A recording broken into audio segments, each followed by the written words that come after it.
There's something primal about a cave. It's a literal gateway into the unknown, a mouth on the face of the earth that whispers of forgotten times. Ever since our earliest ancestors sought shelter within these stony wombs, we've been drawn to them. They offer protection, but they also hold secrets. Standing at the entrance to a deep, dark cavern, you can just feel it. The air changes, growing cool and heavy.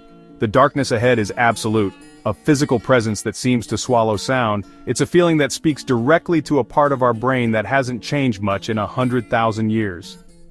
What happens when the darkness stares back? Deep beneath the Temple of the Feathered Serpent in Teotihuacán, Mexico, archaeologists uncovered a sealed passageway. It had been deliberately blocked with massive stones nearly 1,800 years ago. For years they painstakingly cleared the tunnel, finding thousands of artifacts. But what they found at the end turned this discovery into something truly haunting. There, in the damp, silent darkness, they found the remains of over 200 individuals. These were sacrificial victims. Their hands were bound behind their backs, a clear sign of their helpless state. Some were adorned with collars made of human teeth, grisly trophies from defeated enemies. The scene was a testament to brutal, bloody power, a message intended for the gods of the underworld. In the rolling hills of Kentucky lies Mammoth Cave, the longest-known cave system in the world. For decades, guides and visitors have reported unsettling experiences in the deeper parts of the cave. People report hearing soft whispers in sections where they are completely alone. Others have heard distinct coughing echoing from empty passages, or footsteps just behind them. In the 1840s, a doctor built huts deep within the cave, bringing 15 tuberculosis patients to live there. The experiment was catastrophic. 5 of them died inside the cave. Their desperate coughs are said to be the ones that still echo through the passages today. Explorers describe an overwhelming sense of sadness that clings to the area. In the dense rainforests of Honduras lies the legend of Ciudad Blanca, the White City. In 2015, explorers using advanced technology confirmed sprawling ruins in a remote valley. They had found a place so isolated it felt like a lost world. At the base of a pyramid, they found over 500 stone artifacts, untouched offerings from the city's last inhabitants. As they explored, some team members began to notice strange insect bites. Upon returning, several members fell gravely ill with mucocutaneous leishmaniasis, a flesh-eating parasitic disease. The parasite, transmitted by sandfly bites, slowly consumes cartilage of the nose and mouth. They had stumbled into a hot zone for a terrifying disease that had likely plagued the region for centuries. The ancient curse was real, but biological. Beneath the surreal fairy chimney landscape of Cappadocia, Turkey, lies a secret of staggering scale, Derinkuyu. It's not merely a cave, but a multi-level subterranean metropolis, meticulously carved by hand from soft volcanic tuff. This sprawling 18-story complex was a fully functioning city, designed to support up to 20,000 people, along with their livestock and food stores for months on end. It contained everything needed for survival: stables, cellars, storage rooms, refectories, and even wineries, all connected by a labyrinth of passages. But this was no ordinary city. Its purpose wasn't commerce or comfort, it was born from sheer unrelenting terror. A massive underground bunker designed as a last resort for entire communities fleeing persecution. Historians believe it was used by early Christians hiding from Roman soldiers, and later from Mongol raiders and other invaders during the Arab-Byzantine Wars. Its defenses were ingenious and brutal. Each of its 18 levels could be individually sealed off by enormous circular stone doors, some weighing half a ton. A small hole in the center allowed them to be rolled into place from the inside, trapping invaders in the maze-like corridors, while the inhabitants remained safe deeper below.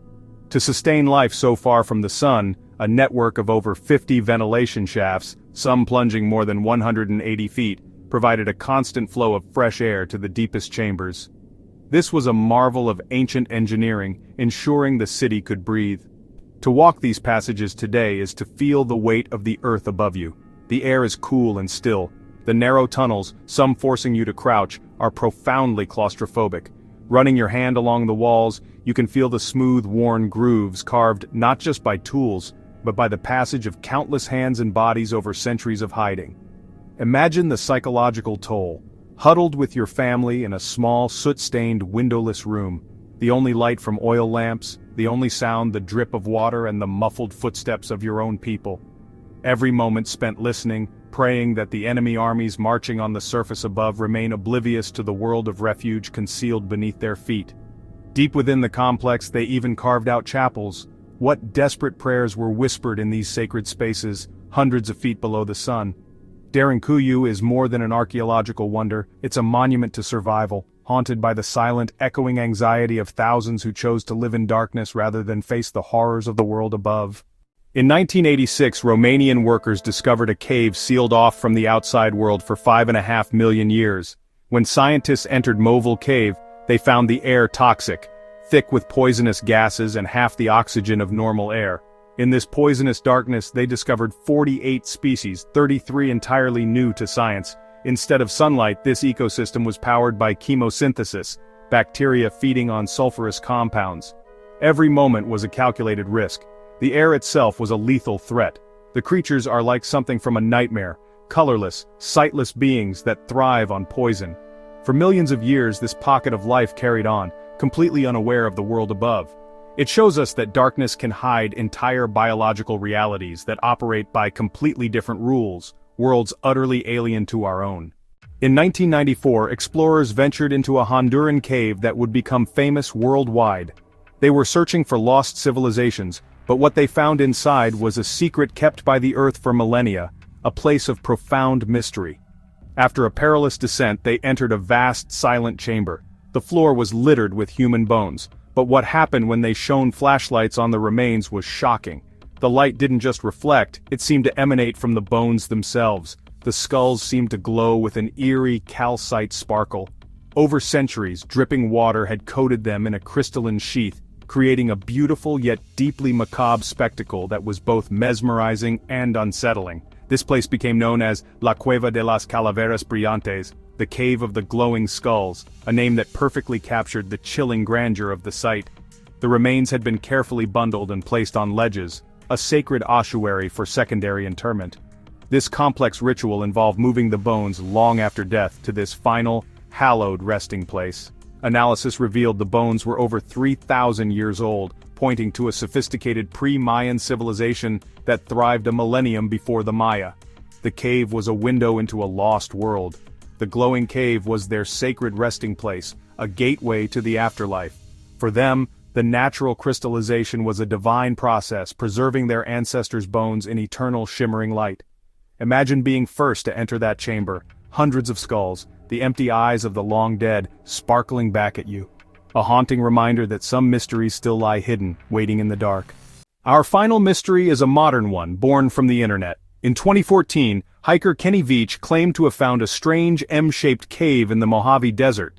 He described an unnerving experience. As he neared the entrance, his body began to vibrate intensely, overcome by a primal dread that forced him to retreat.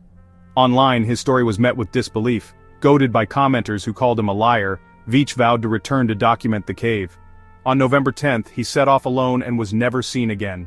An extensive search found only his cell phone near an abandoned mine shaft. The mysterious M cave has never been located. Did he have an accident in the harsh desert, or did he find the vibrating cave again? We are left with only the strange story and the vast, silent desert that swallowed him whole.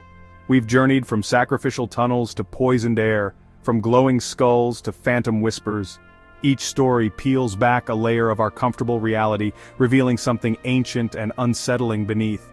These accounts tap into a fundamental anxiety, the realization that we don't have all the answers.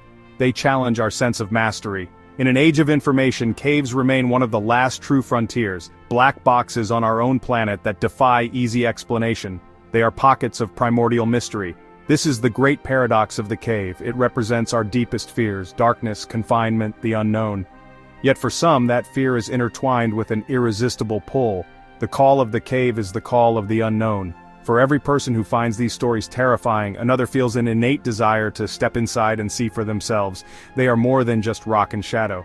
They are archives of deep time, silent witnesses to epics that dwarf human history.